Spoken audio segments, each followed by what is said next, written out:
conversation that I fully know is like, what's the word for it? It's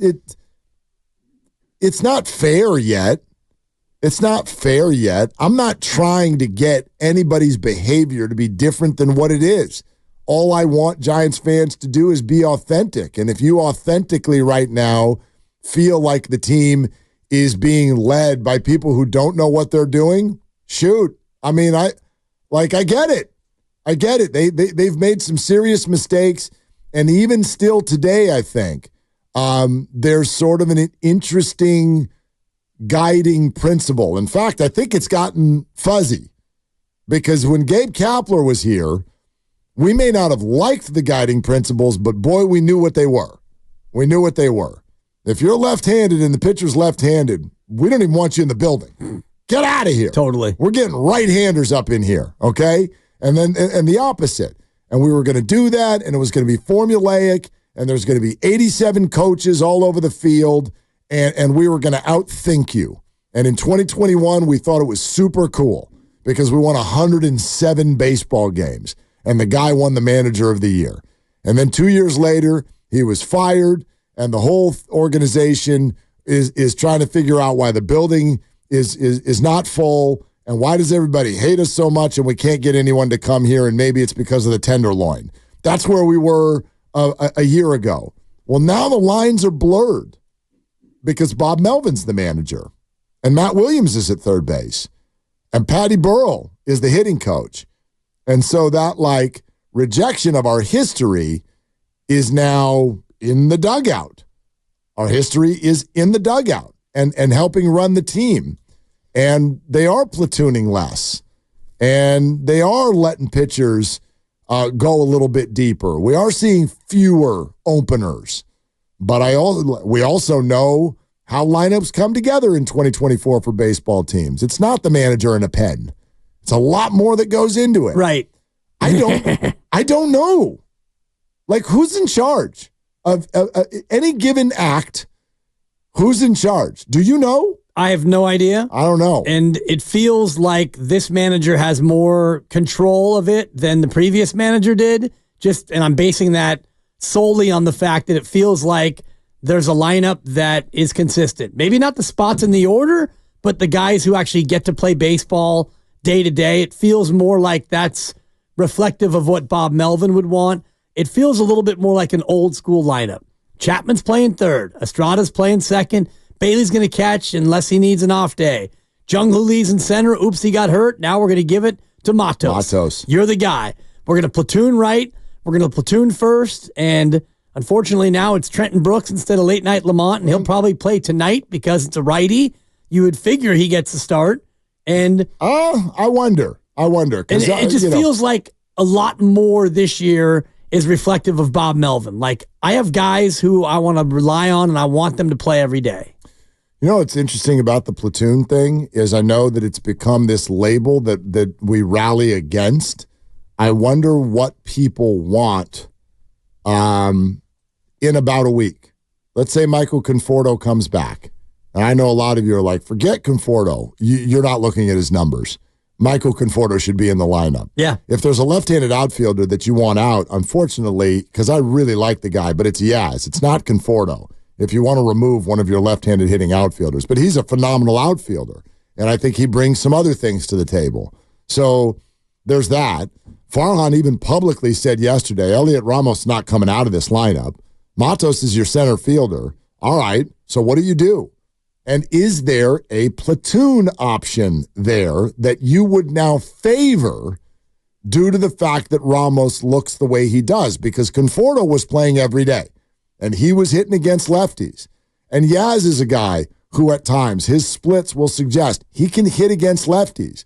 But what do you want to do? Like, the options would sort of be just move Conforto to right and Yaz becomes a bench bat, or you're going to platoon Ramos with at least one of the other two. Right.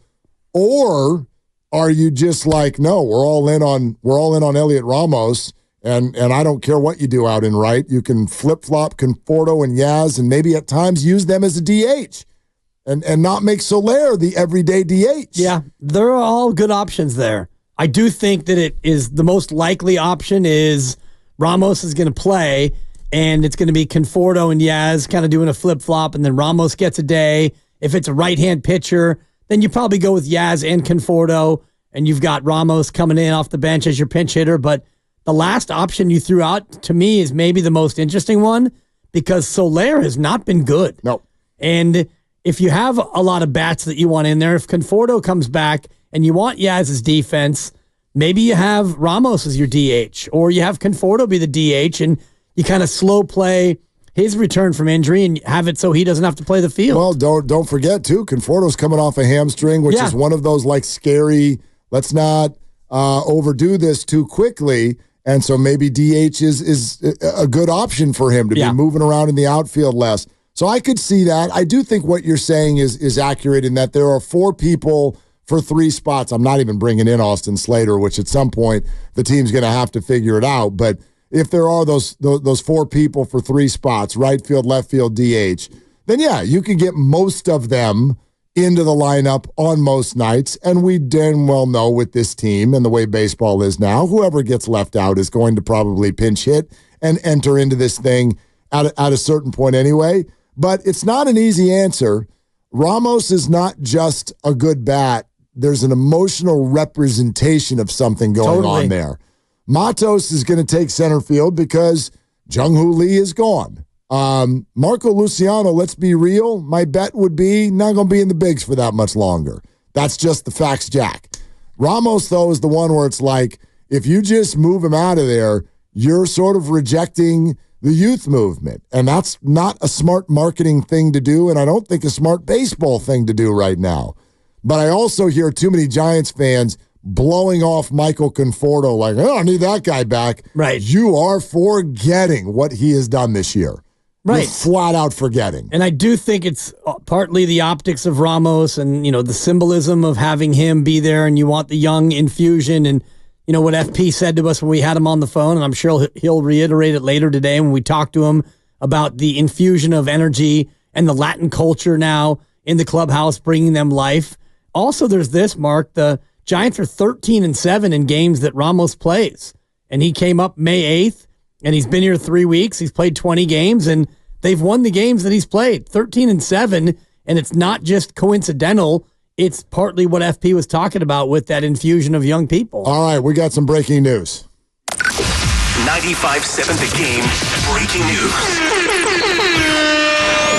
All right, some of the roster moves that we expect are starting to come into focus. Marco Luciano has been placed on the 10-day injured list. So he remains in the bigs, but right hamstring strain, which is what pulled him out of the game Wednesday afternoon, Luciano is placed on the 10-day injured list. Recalled from AAA Sacramento. Let's go, KC. He's I have no idea in your playbook, but he's number 1 in your heart. Ladies and gentlemen, it is Casey Dog Schmidt. Let's go. There you go. He has returned to the bigs. And then also a couple other notes. 3 names that all got DFA'd who will all stay in the organization.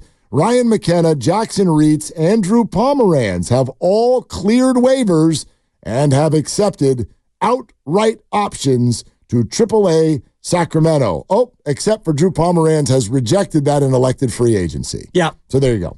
You would figure that would be the case. Yes, he's a little too accomplished for AAA. Right. And if he's going to go out there and fight for a job and hunt for a job, it's better to do that as a free agent, unless you have a situation like Kurt Casale had as a 35-year-old at AAA Iowa with a contract that was, and I think all minor league contracts are like this, where if you get a major league offer from another team, you can get out of your minor league contract if you're out of options already. Yeah, there are some little idiosyncrasies to that. So anyway, though, Schmidt is back. Luciano's on the injured list. It is retroactive to May 30th, and therefore we will not see Marco again for at least another 9 days.